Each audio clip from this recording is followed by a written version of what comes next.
Good evening. How's everybody doing? My name's 12 Gauge. Welcome to my channel. If this is your first time here, thank you for joining me and the existing subs in this true crime community. And if you've been here before, thank you for continuing to come back to check out my channel and the things that I have to say and talk about. Tonight I want to talk about going into the prison system, and I'm going to play a video and I'm going to commentate on it and talk about the prison system, the part that's broken, the part that needs fixing, and the things that most people don't think about once someone goes to prison. This video is a frontline video that first aired in 2014, and it's going to discuss different sociological aspects of the prison system, the family dynamics of it, and different entities that involve rehabilitation, or is it just punishment, or is it a moneymaker? People have different views on it. Let me know what you think. So here we go.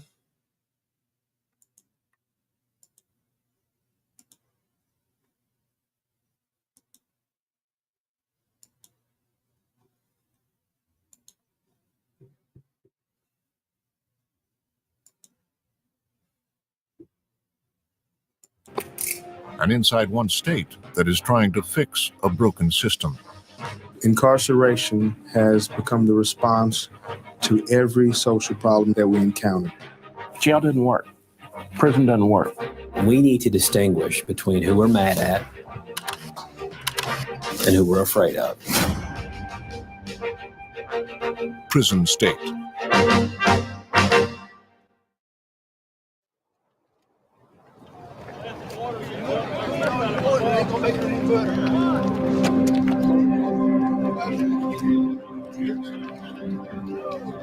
My name is Keith Huff.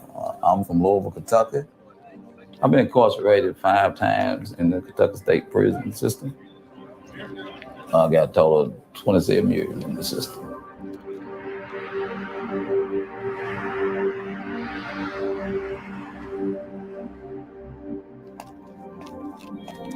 Lieutenant, okay, go in? Okay. Thank you, sir. Keith Huff is a $1 million prisoner. The state of Kentucky has spent an estimated $1.1 million incarcerating him. $1.1 million incarcerating just one person. The state has spent that much just incarcerating this guy 5 times. So let that sink in for a minute. He's been diagnosed with schizophrenia and bipolar disorder.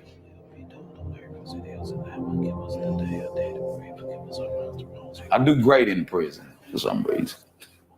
It's sad, though. I do great in prison.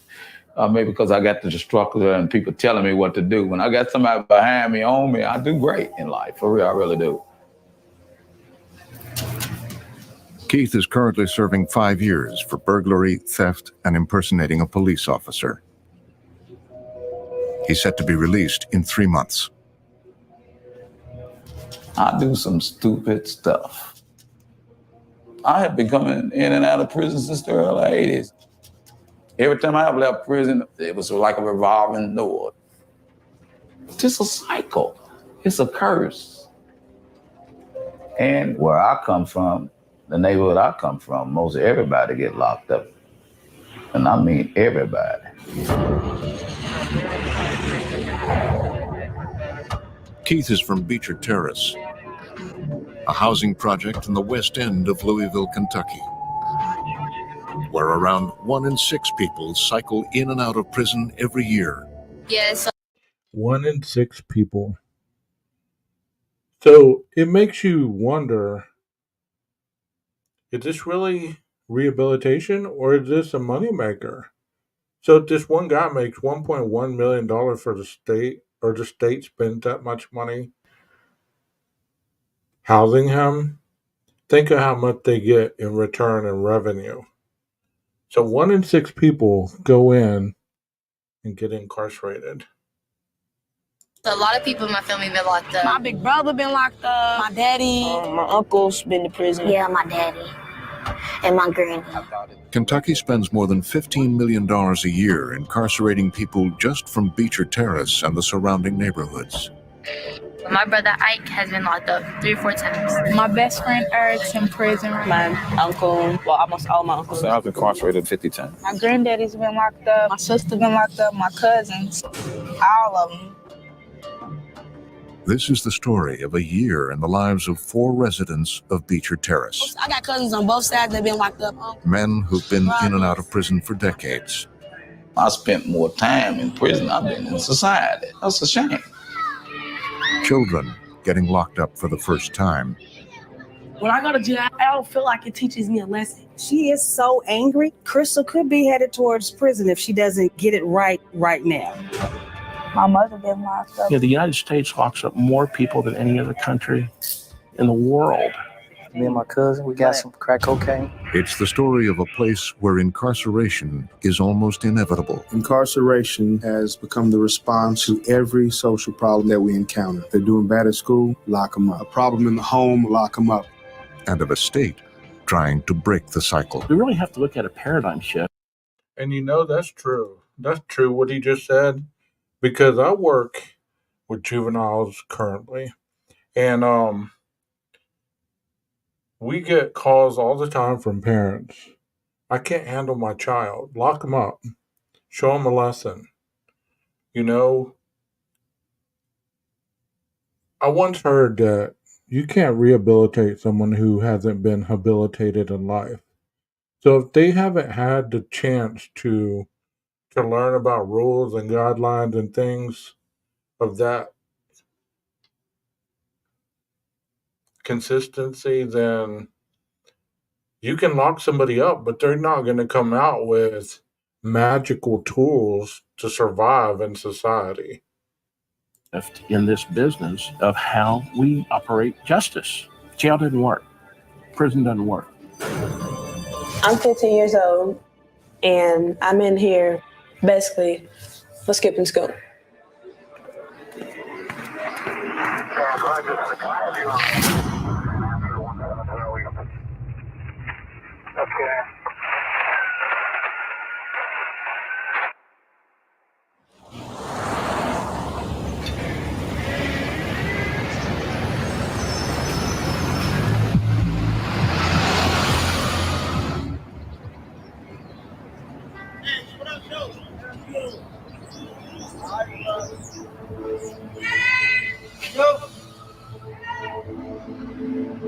My name is Crystal Tribble, and I live in Beecher Terrace.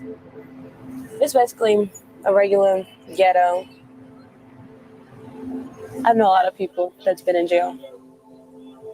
My dad, my uncle, well, almost all my uncles, my cousins, but I'm my own person. I wanted to go on American Idol when I get old enough. Or I want to be a detective.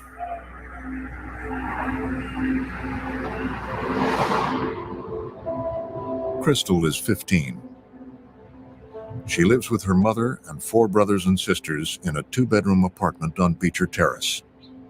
Her father has been locked up most of her life. I think it played a real big part in Crystal's life. Not good. She really didn't know him. He really didn't know her. So it was like every time he got out, he was starting over.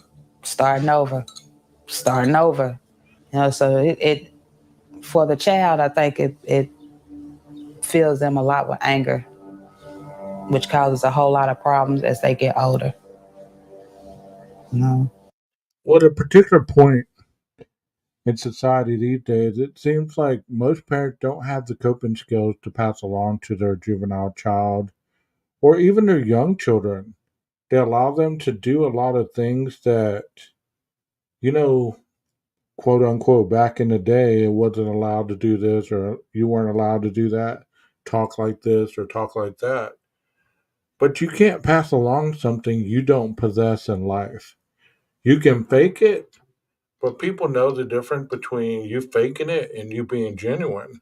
So if you're trying to raise a child, you pass on everything by the age of 13. By the age of 13, most individuals will have everything they have for the rest of their lives. Even though they continue to grow, those core structures will still be there from 13 on. I don't like him. Every time he told me he was gonna come back and stuff like that and be in my life, he lied. So as I got older, I didn't care about my daddy anymore. I want to believe that my mom was my daddy too. So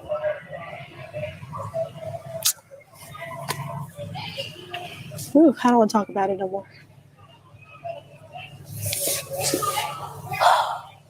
Crystal started acting out a little bit when she was in elementary, but she really started acting up when she hit middle school. As she got older, all this stuff was just waiting to come out. It was just waiting. Last year, Crystal was diagnosed with bipolar disorder and ADHD. After a classroom fight, How can somebody be diagnosed with bipolar if she's not even 18 yet? I wonder how they got to that point. she was sent to an alternative school for disruptive children.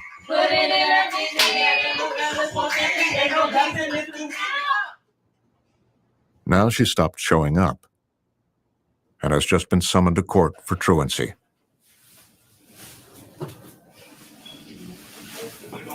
This is all coming down on you. Do you know which way you heading to? Piggy? Do you like it? Are you sure?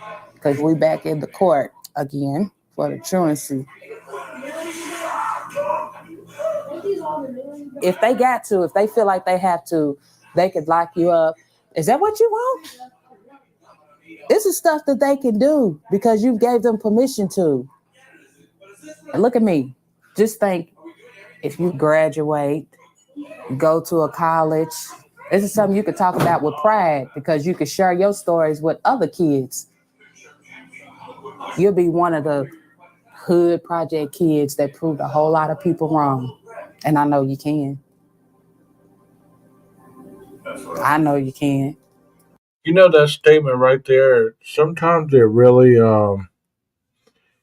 it it's kind of a motivator, but instead of proving people wrong, sometimes people prove people right, and that's sad. That's sad. Let me take a moment to say hello to the people that are in chat before I continue on. Absolutely 13, Heather, Harlot Oscara, how are you doing? And yeah, I've heard of that too, Heather, but I've never heard of any child being diagnosed with bipolar. It usually doesn't manifest till after the age of 18. So that just, um, I might be wrong. I could be wrong. But this mother right now is telling her basically what's up. And the child is either listening or she's thinking, here we go again. Your family, we know you can.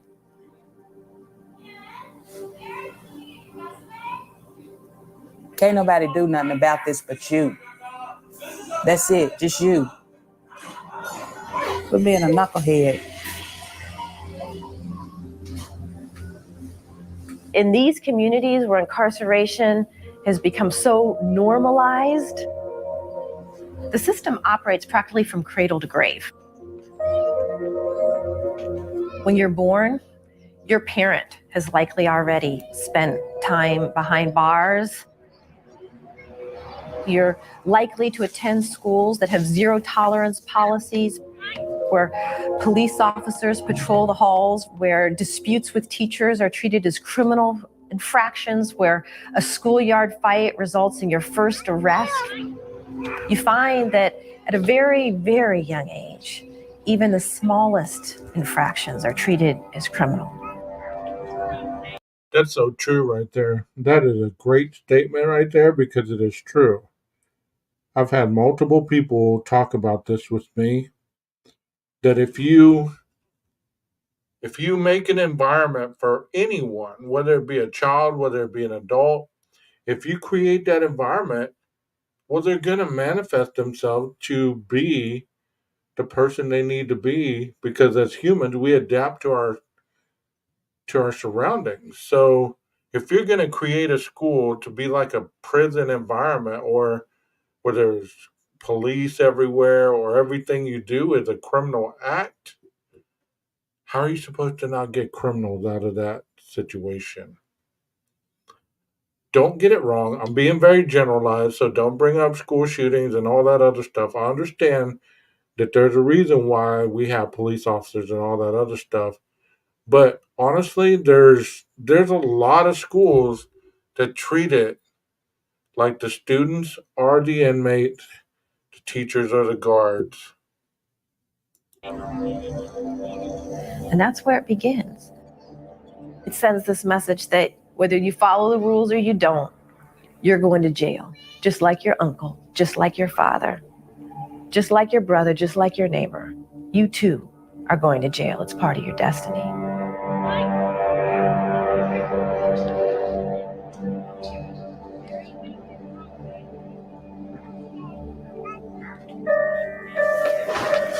Hey, how's it going, man? Anything good going on? Got everything under control? Yes, sir. How you doing? How you doing? Since the 1970s, the number of people locked up in the United States has grown from 300,000 to 2.3 million. Kentucky has been at the center of this prison and jail expansion. The number of inmates here has risen faster than in almost any other state.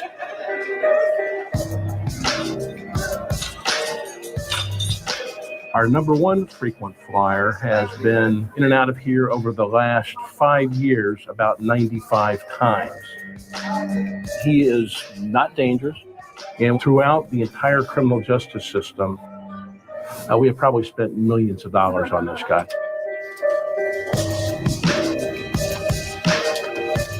Gentlemen, good afternoon. I'm Director Bolton. Louisville's jail is a few hundred yards from Beecher Terrace.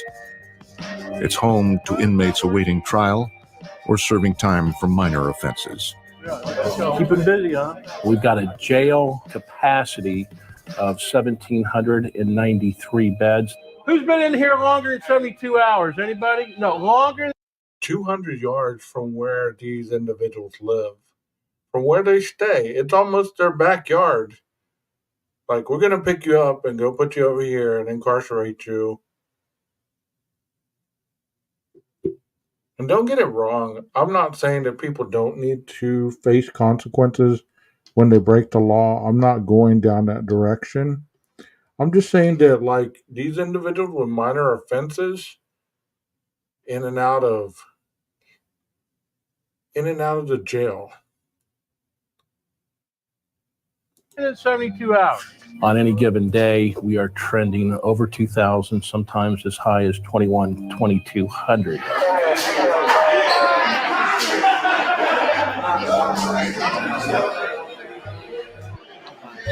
We're crowded. Yeah, we're crowded. if I can get you out of here because I need the space, we're going to get you out of here. Okay. We're always over capacity. We're always having to house inmates in nooks and crannies on the floor in any available space that we have. How you doing? Detoxing pretty hard? Yeah. Heroin? Let's see.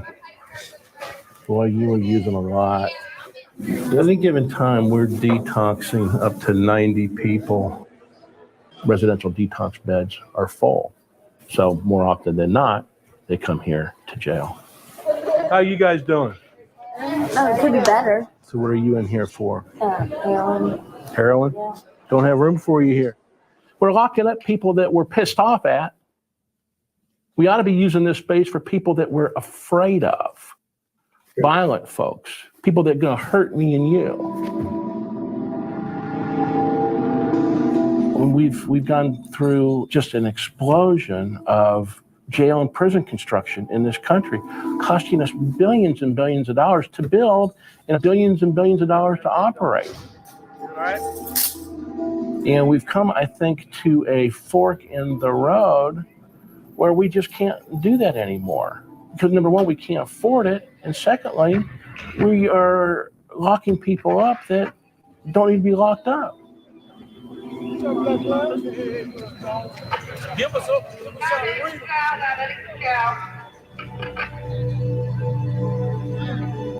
I mean, to lock somebody up so they can detox in jail, what kind of humanity is that? Not only are you spending money to give this person medication so they don't die on you, you're medically detoxing them most of the time, or sometimes they're detoxing without any medication. They're just doing it cold turkey. And that's an awful way to treat anyone.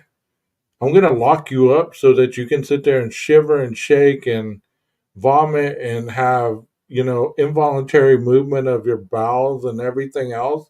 I mean, that's just terrible. That's terrible. But what is the alternative? Like he said, detox places are over full. What's the answer? My name is Charles McDuffie, age 67, and I'm here for breaking the law. Right. Charles McDuffie is in state prison, serving a 5-year sentence for burglary.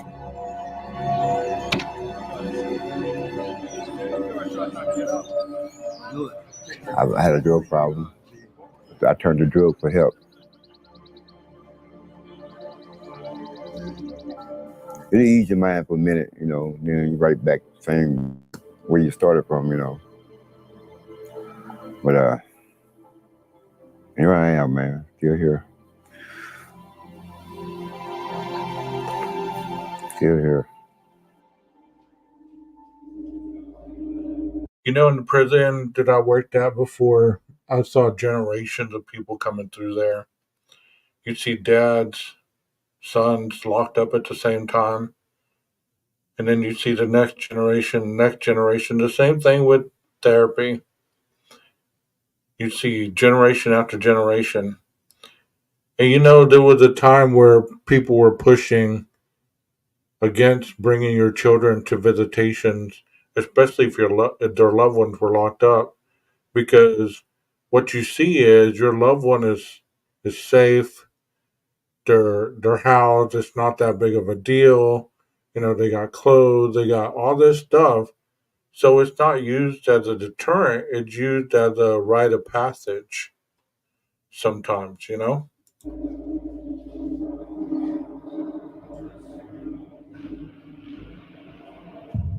45 years ago, McDuffie served with the 11th Cavalry in Vietnam.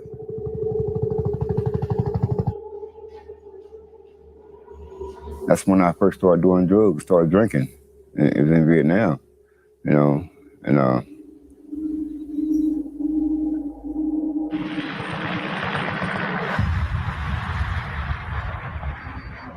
I started smoking marijuana, and it seemed like it made it easier, to get through it, but man, Vietnam was crazy, man. It's crazy. I seen a lot of killing and stuff, man,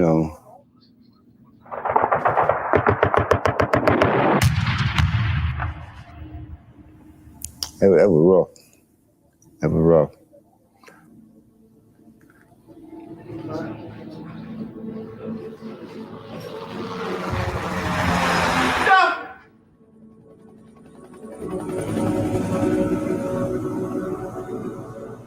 Since Vietnam, McDuffie says he's had almost no mental health treatment. He's set to be released from prison in 2 months. Keeping him locked up over the years has cost an estimated $200,000. Incarcerating people is very, very expensive. Creating an infrastructure to house and control hundreds of thousands of people costs billions of dollars. And what's bizarre is that we've actually taken money away from systems that are designed to help people stay out of jail and prison, education, health and human services, family services, social services, to fund an investment in incarceration.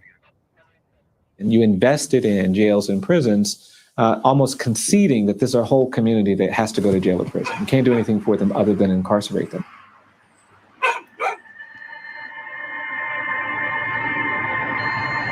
All right, we're gonna go to the back. Y'all ready?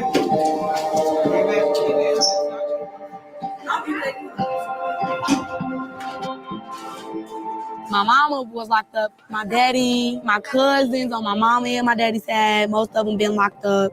I got uncles, brothers, everybody. I got 11 charges. Who gets 11 charges at the age of 14? Who does that? Like, I really didn't even peep myself getting that many charges. I didn't even peep myself going to court that many times. Like, where did all the time go? When did all of these charges come? What? She does have a point there. I'm on call tonight or this week, so if I have to cut this live, that just reminded me. If I have to cut this live short and it just shuts off, that means I got to call and I got to go. But she just made a good point. The police are out there stacking charges on people just so something will stick, so to speak. And once again, I'm not anti-police, so don't get it wrong. Okay, I'm just saying that there's some charges that don't need to be put on people where you're making certain that if this doesn't get them, this is going to get them. If this doesn't get them, this is going to get them. Just like she's 14 years old with 11 charges. Granted, she's a juvenile, so all that stuff's going to eventually be sealed and, you know, not on her record, but, good grief, what could she have done? Demetria grew up on Beecher Terrace. She's already been to juvenile jail 3 times. She's now been charged with assaulting her aunt, her legal guardian, and placed in a shelter run by the juvenile courts. She's on medication for anxiety disorder. I just got a short temper. It's like my anger be taking over. I don't know. When people get on butt with me, I just can't let nobody talk crazy to me. Like, I feel like I gotta say something back.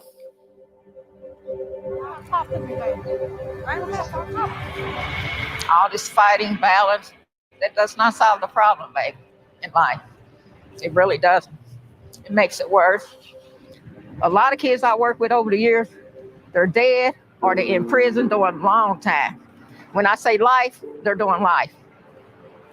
And that's not a good life.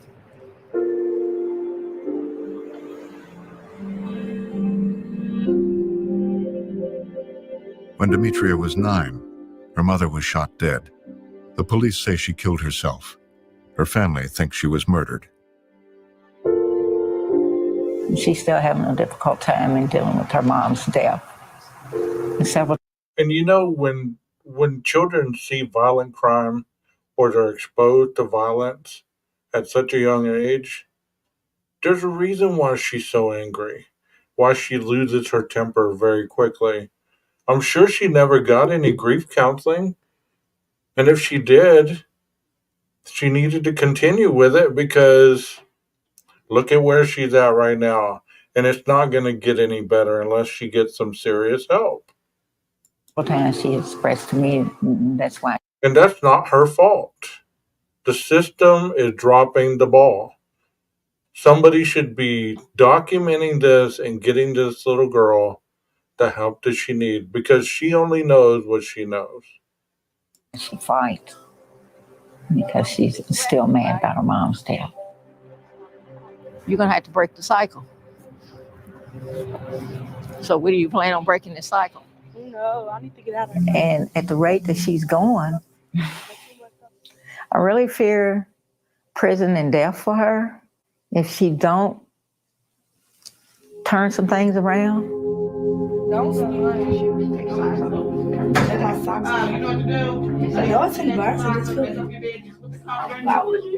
Put your hands up. Spread out, babe. Okay, take your foot back. No, I do not think I'm no bad person. Like, I don't try to get locked up. I don't think going to jail is good. But when I go to jail, I don't feel like it teaches me a lesson. I feel like it just makes me even more mad. It don't do nothing. It don't, like, you know how people like, it taught me a lesson. It don't teach me a lesson. It just makes me even more mad. Like, so now I have to do his time. Cool. When I get out there, it's really ready to be World War III. Real talk is exactly what goes through my mind. World War III. Right. Poor child. Poor child. You know, it's terrible. It's terrible that children cannot be children today, that they have to be exposed to a lot of these situations. And there's a lot of parents, like I said, a lot of parents and a lot of teachers and a lot of coaches that are trying to help. They're just not equipped with the ways to do it. Their way of doing it is old school. Well, if I beat them up or if I threaten them, if I do this, that, and the other, then they'll change. And that's not how you do it. Most of these kids, they want to be listened to, and you have to understand, you must be the adult to teach these children what's right and what's not. You can't be wishy washy.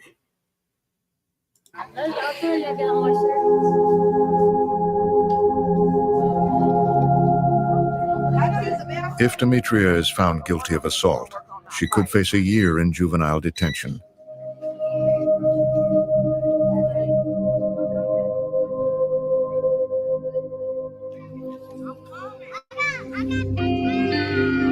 Incarceration has become the response to every social problem that we encounter. If they're doing bad at school, lock them up. If there's a problem in the home, a behavior problem, we want to lock them up. And so we've criminalized the entire population of our young people instead of responding to it appropriately in the community, in the schools, in the home, with social services. We want to do the ultimate response. We want to lock them up and teach them a lesson. But we could take each one of these inmates and put them up at the Waldorf Astoria Hotel in New York for a month with room service and still not get to the amount of money we're spending every year for them. You know, does that make sense?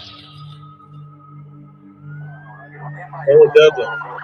It costs the state an average of $87,000 a year to incarcerate a child. Kentucky spends more than $50 million annually locking up juveniles, most of whom have never committed a violent offense.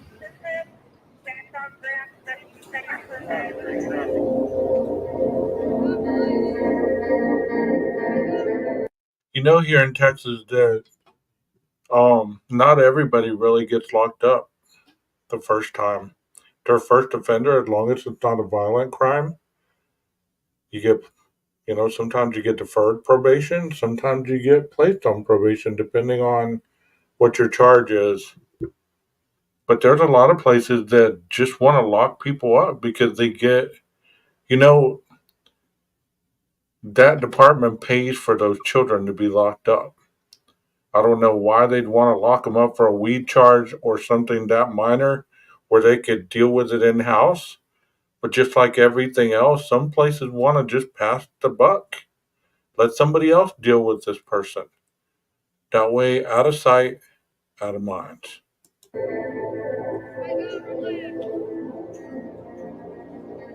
We need to distinguish between who we're mad at and who we're afraid of.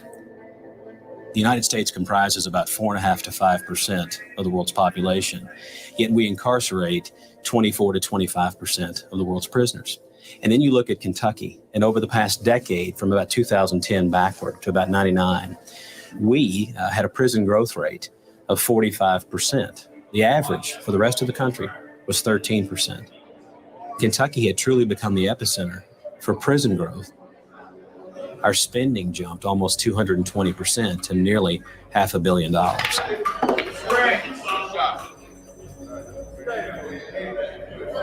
Now, states like Kentucky can no longer afford this growth and are trying to reduce their prison population. In 2011, the Kentucky legislature passed a law overhauling incarceration in the state. Thousands of nonviolent offenders, like Keith Huff, will be released early over the next decade. Some of the money saved will be spent on treatment for addicts, like Charles McDuffie.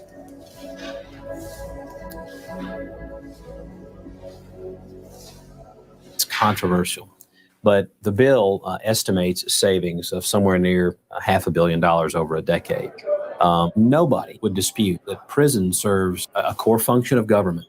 We need to segregate those individuals who are a threat to public safety. Those individuals that we're mad at, there may be a better way. There may be treatment. There may be intense supervision. There may be any number of things that would serve not only the individual better and his or her family, but society much better as well. Take a light, Sam. Well, I say it all the time. You can't get well in the same place you got sick. So it's just a temporary fix. You send these people away, lock them up, take them out of their environment. Don't really teach them anything while they're gone. You're just housing them. They're with other people who have that mentality that don't believe they need to be there or they don't understand what their crime was. You're not teaching them coping skills, learning skills, life skills, and then you release them back into society to the same place they came from without a job, without the authority to be moving around as they want. They don't have a vehicle a lot of times. They're staying with somebody who is demanding this and that. They're on parole. They're having all these people checking up on them, and not one person is directing the networking needed to incorporate them back into the lifestyle healthy. Well, today I'm being discharged, and I'm really happy about that. I'm a little kind of jittery, though, but it's just come with the turf, though. But most like it, I'm excited to go home today. Take care of yourself, man. I got you, brother. Take your butt on up out of here, man. Take care of yourself, man. Okay, bro. Thank you, man. Y'all take care of yourself. Stay out of trouble, man. I'm not coming back to penitentiary. Ain't no ifs or buts. I'm not coming back to penitentiary. I'm doing everything in my power to stay out. I don't care if I have to call anybody to get me some help. I'm not coming back here.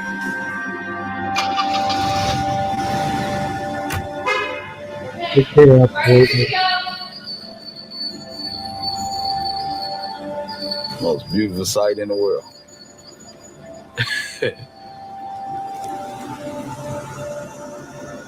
Under the Kentucky reforms, Keith is being released 6 months early.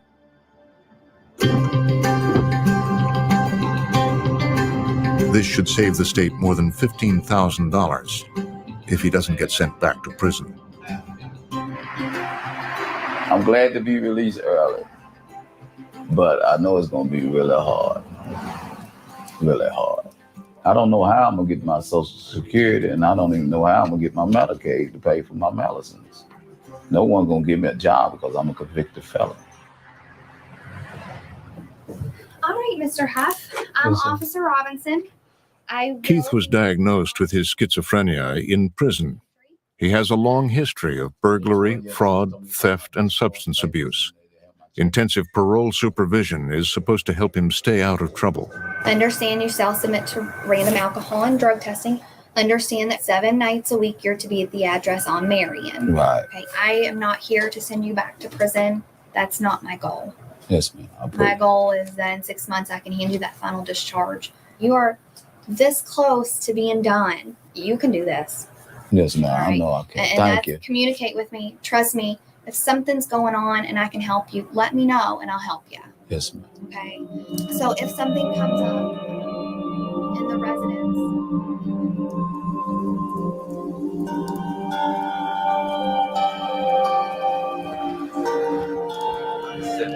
Hey, buddy, what's up? I'm doing all right. How you doing? I'm not going back to Beecher Terrace this time because I want to get a fresh start in my life. Glad to be with you. God bless you for it. Hey, how you doing, man?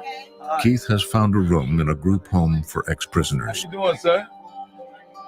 You will have no problem out of me. I don't use drugs and alcohol, so I'm pretty.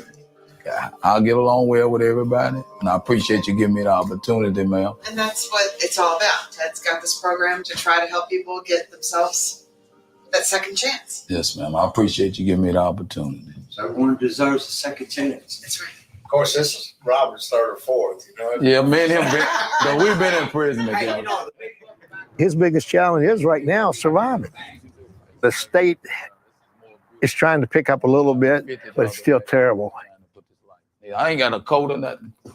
You don't have a coat? I might have to go and buy me a The system's set up for them to fail because when they come out of prison, there's nothing for them. And Keith was released from prison with just the clothes on his back. No money, not even a winter coat. I'm out of here. He come out with his khaki pants, his sweatshirt, and that was it. And not a dime in his pocket. If it wasn't for this house, where would he be? I mean, he'd be homeless and without a dime in his pocket. And he'd have a parole officer on his back to get a job, to get an ID, to get a social security card, to start paying fees, to start paying restitution, to start attending classes, to start reporting, all these things. And this man just got out of prison. He stated earlier on that he did well with structure, but there's a difference in structure in prison and structure outside. See, he's having to do for himself out here, where inside he was being told what to do with everything done for him. And that's where, like that individual said, sometimes it's a setup for failure. If I'm a criminal, what's the first thing I'm going to do? I'm going to get me some money. And the only way I know how to get money is to do it my way. And then right back in where they started.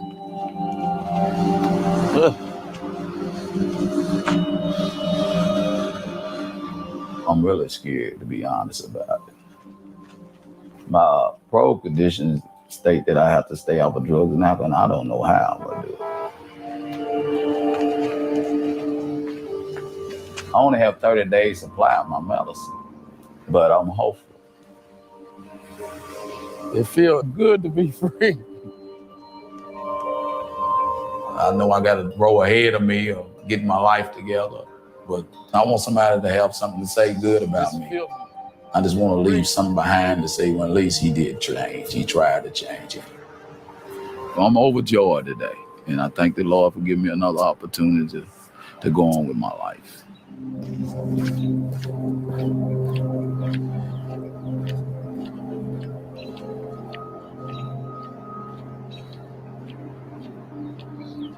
The Kentucky prison reforms did not address juvenile incarceration. The state locks up more than 1,000 children each year for minor offenses like truancy.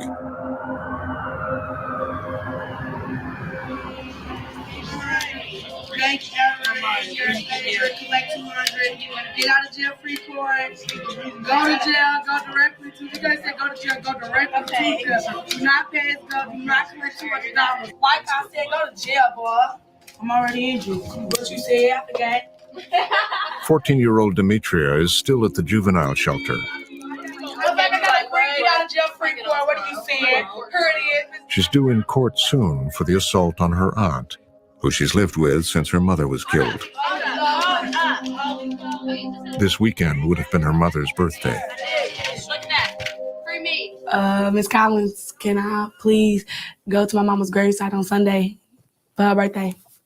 You know that that's considered a special pass, but because you are not on the right track to earning a home pass, getting a special visit on Sunday is an incentive. So what plans do you have set for yourself to be able to earn a special visit? Because you ain't been on the right track, Mama. I'm gonna be good for the rest of the week. I promise.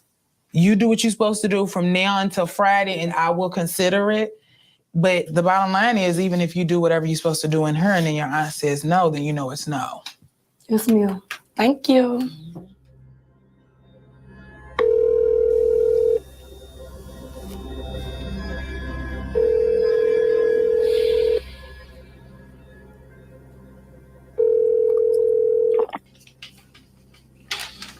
Hello. What you doing? On Sunday, can you come and get me and take me to my mama's gravesite? Why? Right, I said I know y'all going. She's told on herself. So why can't y'all come get me, take me, then bring me back? You don't have to come in. You right.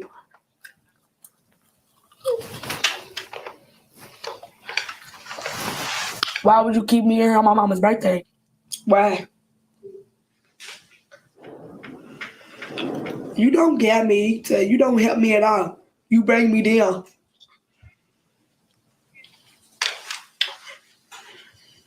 You do not get me on my mama's grave. You do not get me. You bring me down.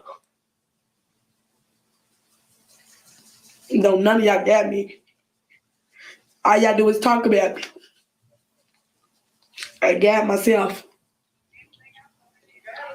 And see, look at you. You never have cared. You never have. No, I'm here because you don't care. I'm going to be here on my mama's birthday because you don't care.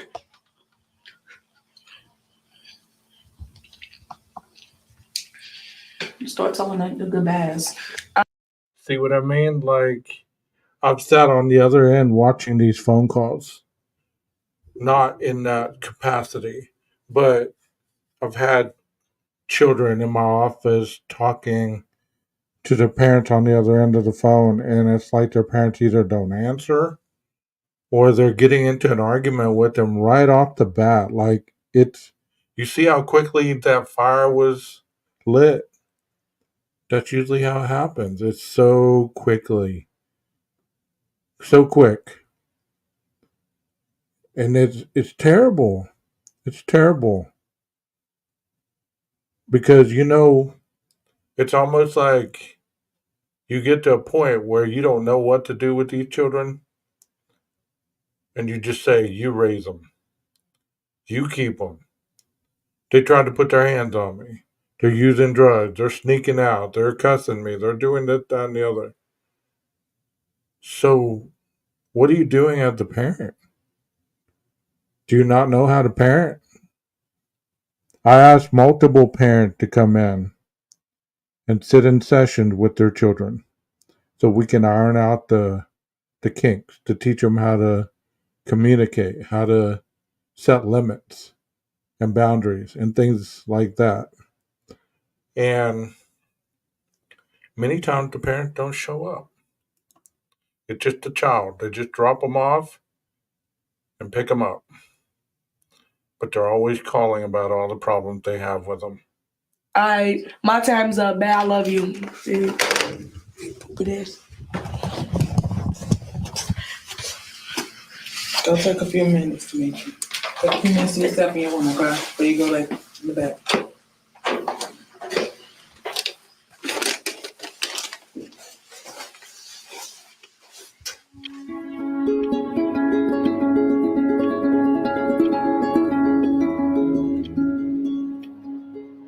Three days later, Demetria's mother's birthday.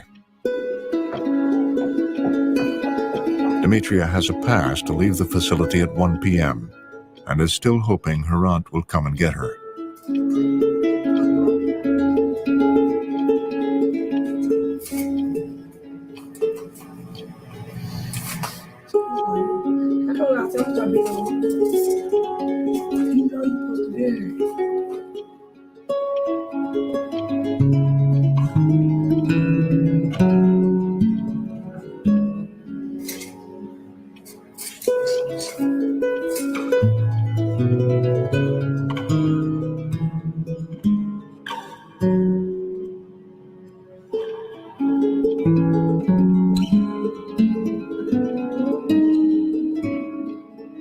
Demetria leaves on her own, she'll be charged with escape and sent to juvenile jail.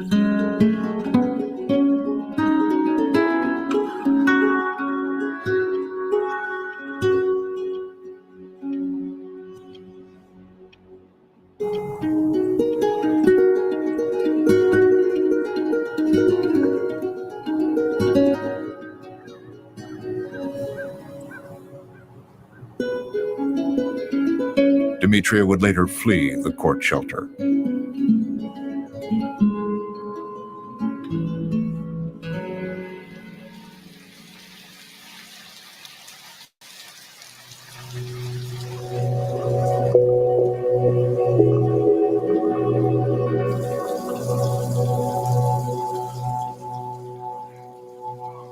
Back on Beecher Terrace, 15-year-old Crystal has been skipping school again. She leaves the house each morning, but then doesn't show up for class. Now her mother says she has no choice but to get a court order called a beyond control warrant, so she won't be prosecuted for Crystal's truancy. She has been messing up, period. We have had problems almost every day, every day. This past week, I think she went to school Monday, and that's probably the only day she went to school. The only thing I could do is take an out-of-control warrant to protect myself as far as all the absences that she's had. There's nothing else I can do. I don't know how to help. Did you hear what she just said?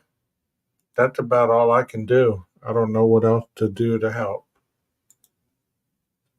And that's the mentality a lot of times. I'm going to stop it right here. I'll pick up with this probably this weekend.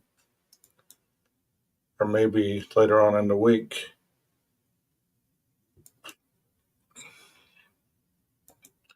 But that shows you a lot of what we're dealing with as a country, as a society.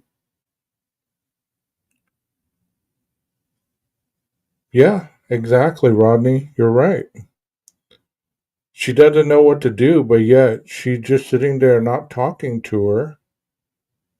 There has to be a reason she doesn't want to go to school. What's that reason? What's keeping you from going to school? Most kids tell me school is boring. They don't like it. The teachers treat them bad. They yell at them. They do this, that, and everything else to them. You know, it's a tough situation all the way around because when you're in the enforcement side of it, you have to be stern and give consequences. Rather than when you're in the therapeutic side of it, where I'm at, I'm able to not necessarily focus on the consequences, but focus on the problem. And many times kids will open up to me. They will open up to me. They may not want to at the beginning, but eventually I get them to open up. And if I could suggest anything, if you're having any problems with your grandkids or nieces, nephews, even your own kids, if you still have young kids, juveniles, by the time they start talking back, you have to ask yourself, I was a juvenile once, I was a young adult once. Part of this is normal, but I have to be the leader in this situation. What can I do to lead this child while they're struggling with everything going on in their lives? How can I lead them without hurting them? Because every hurtful word they say to you, every time they cuss you out, every time they lash out, it's not about you. You know, you're in their life for a reason. You know, show them how you lead by example. not just telling them. Lead by example. Every moment in life is a teaching moment. You're either learning or you're regressing. So if you don't learn anything in life and you just get to a certain point and you become stagnant with old thoughts and beliefs, that's where you'll stay. And people will leave you behind. People will resent you because you failed them. You know, like Whitney said, the children are our future. I hope we get to an answer before I get too late. I hope you guys enjoyed that. And if you did, hit the like button. If you're not a subscriber yet, please hit the subscribe button. And if you'd like to share this on your social media, feel free to do so. We need to get as many people involved in the positive change. I'm very thankful that you guys are staying up this late with me or this early in the morning, wherever you're at. But thank you so much for being here. And I hope to see you again soon. Y'all have a good night. You know what I always say, Maestro, cue that music.